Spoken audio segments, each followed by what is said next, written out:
Hello guys, आज आप सबका स्वागत है मेरे यूट्यूब चैनल पर। अगर आपने सब्सक्राइब नहीं किया है तो सब्सक्राइब कर लें और लाइक करना ना भूलें।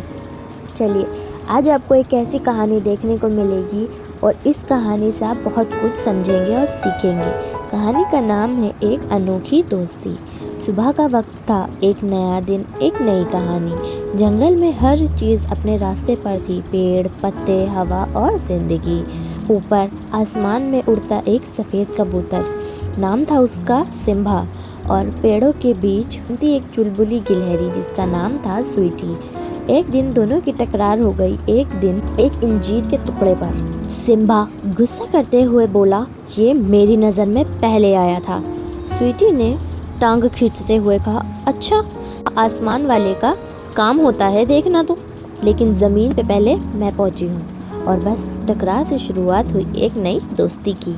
चलिए आगे बढ़ते हैं। तूफान की एक रात, सिम्बा ताज हवाओं में फंसा, पर स्वीटी ने अपनी छोटी सी गुफा का दरवाज़ा खोला सिम्बा के लिए। स्वीटी, चलो, तुम यहाँ पर सेफ हो, आसमान कल भी होगा।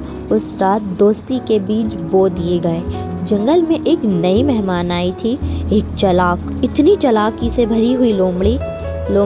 मीठी मीठी बातें करते हुए कहती है, तुम दोनों इतने अच्छे दोस्त हो।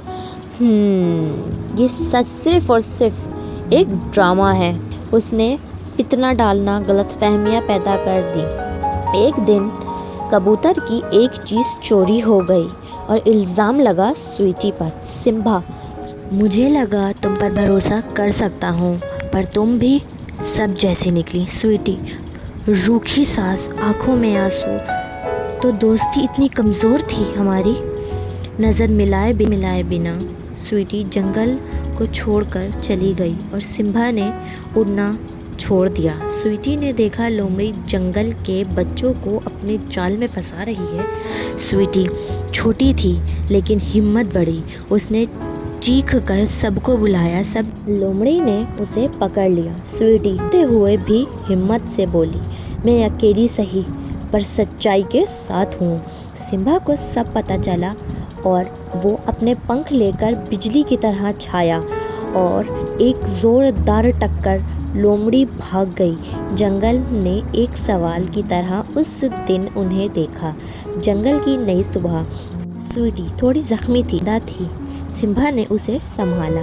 सिम्बा स्वीटी से कहा, मुझे माफ़ कर दो, तुम पूंछ हो या पंख, तुम मेरी दोस्त हो। स्वीटी हल्की मुस्कान के साथ बोली, तो चलो फिर से शुरू करते हैं। जंगल के बच्चों को सिखाएं दोस्ती का मतलब। और जंगल फिर से जी उठा। पंखों और पूंछ की एक मिसाल बन गई दोस्ती जो आसमान और ज़मीन के बीच थी।